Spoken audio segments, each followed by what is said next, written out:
The set 18 has finally arrived onto the live servers, and I've got to say, this set actually has the potential to be one of the best sets of all time. It is currently in my personal tier list of sets, high A tier for sure. I love the mechanics so far. It has some flaws, obviously we'll talk about another time, but generally speaking, this balance feels pretty decent for a launch patch. The units and the trait web feel really good. There's only one big glaring issue though, and for the first time ever, a TFT set isn't being held back by its balance, or by its units, or by its design.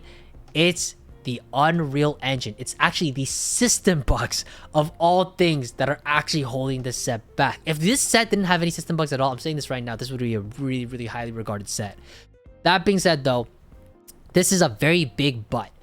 The problem right now is that people are just experiencing system issue after system issue when trying to log into the game. And if you see the conversations going on over on Reddit, over on Twitter, especially if you just came from set 17 from the live servers and now you're experiencing set 18 for the first time and you didn't play any of the PvE, this is gonna feel like a shock to you. Like, you're gonna be loading in like, what the fuck happened? Like, this does not feel like TFT because it's so buggy, or it feels just not the same. It just feels so clunky. It doesn't feel so smooth anymore.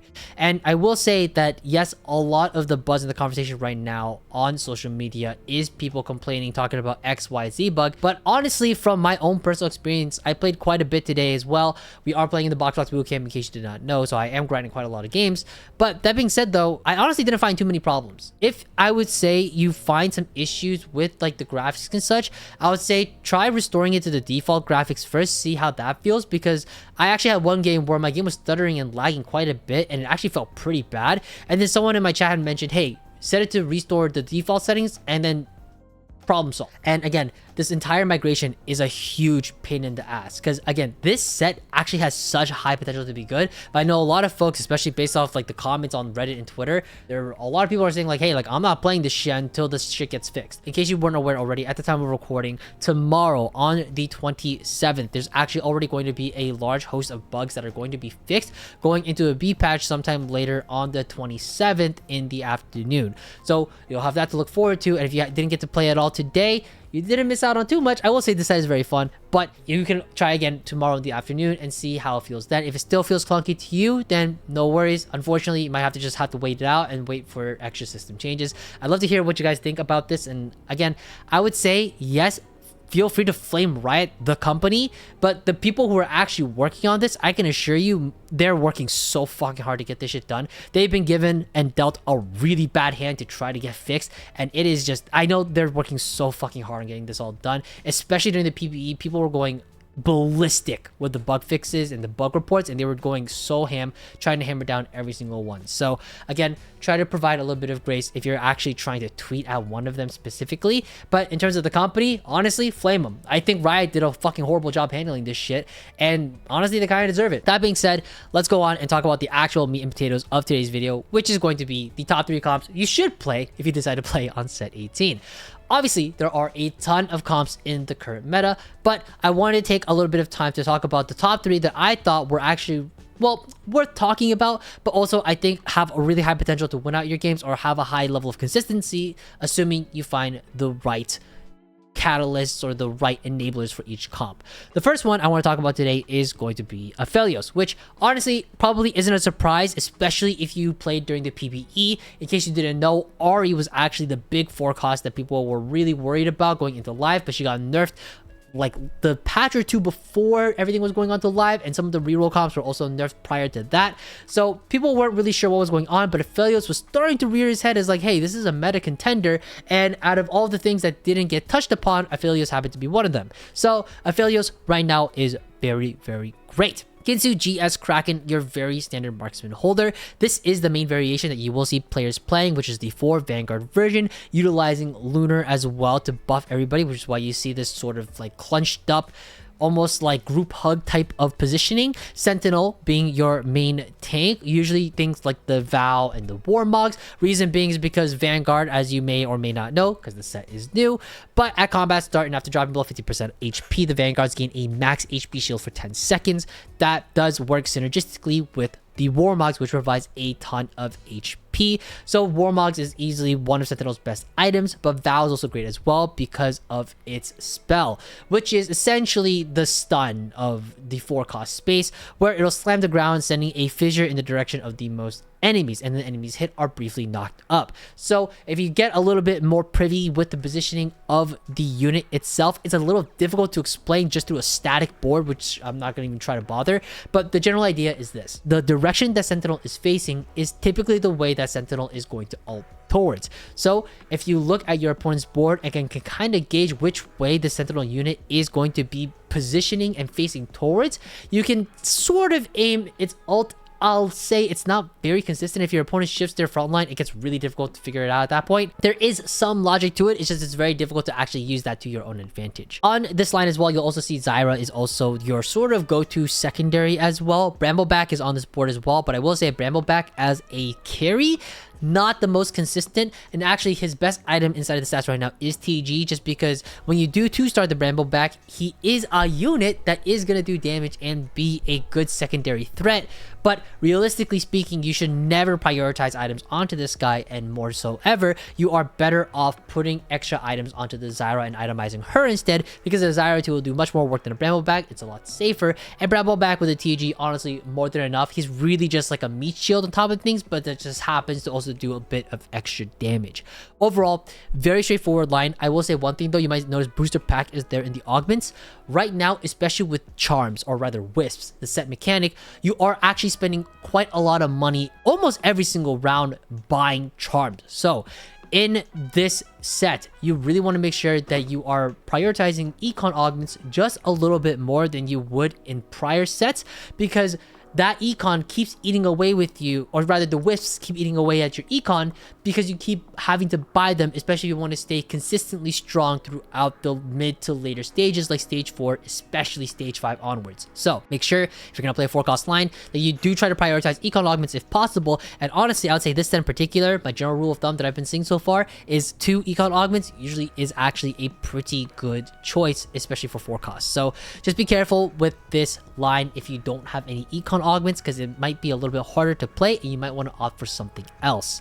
I will say this line, I've noticed, became significantly more popular as the day progressed, and by the end of the day I was noticing that it was getting at least 3 to 4 way contested in a lot of lobbies. So it's a very good line if you're the one that can hit, but you gotta be careful and make sure you scout properly so that you aren't going to be in a position where you are like 4-way contested and your life just feels so bad.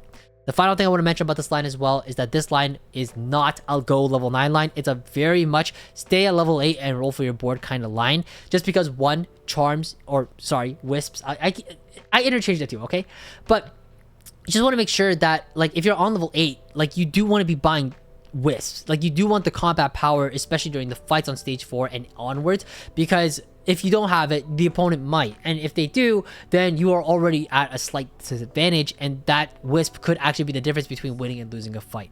You just want to make sure that this line in particular, instead of trying to go level 9, you're like, oh, like it's kind of risky and maybe I want to skip buying a wisp here. You are almost always better off just rolling for a good wisp that you think is really strong, and also rolling for extra upgrades as well, especially Sentinel 2, Aphelios 2, Zyra 2, and maybe even Brambleback 2 and Hecarim 2 before you even really think about going 9, unless you just happen to have that extra economy along the way. But that really does it for this line, and let's move over to the second one as well, which is 6 Defender Cassiopeia. I wanted to mention this line for 2 reasons. One, it's super fucking fun when you get it online. It is really strong and so cool, to be completely honest. It's just one of those lines that as you're watching the fight progress, you're like, am I gonna win this fight? And then eventually as the fight goes on, you're like, oh my god, I can't believe I won that fight.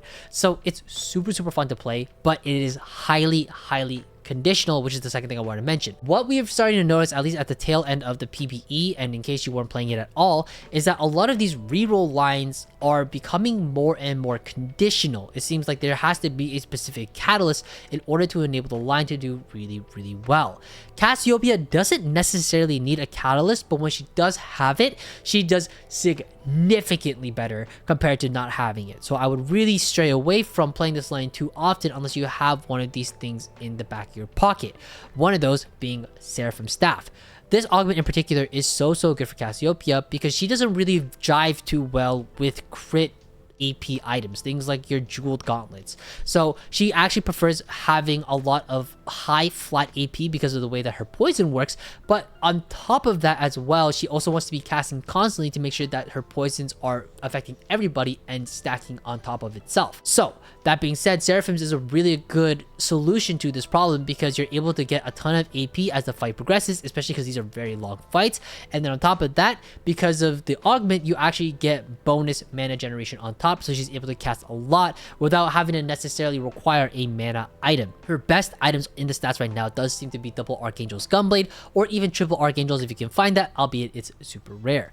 Another thing to note as well is that, again, the items in this line are very, very particular. Cassiopeia really wants to have that double Archangel's Gunblade setup, ideally within Seraphim Staff, but you have alternatives such as Shojin or maybe even Adaptive under specific constraints. But that being said, it's hard to kill swords in this line. In case you haven't noticed already, there's only 2 units that are really itemized here. It's the Fiddlesticks and the Cassiopeia, and really nobody else. That means that you are a little bit more free to be taking things like Econ Augments to make sure that you hit your units, as well as specific conditional augments that'll help enable the line a lot, such as Pandora's items to make sure the items are correct, or Seraphim Staff like we talked about before. That means though, you just gotta make sure that if you're gonna play this line, you got a good spot, aka your item economy is looking really, really nice for this line. Another thing, Fiddlesticks BIS actually is Spark Sunfire +1, usually Warmogs or Steadfast, but I think Warmogs is just a little bit better, just from my personal experience. The reason why I say that is because he just gets so much defensive stats from this defender trait that he honestly doesn't really need things like Declaw or Bramble Vest or Gargoyles in order to actually stand up throughout the fight. And all of your shitter defenders, because they get so many resistances, are actually going to hold up quite a bit on their own already well enough, so altogether it works out really, really well.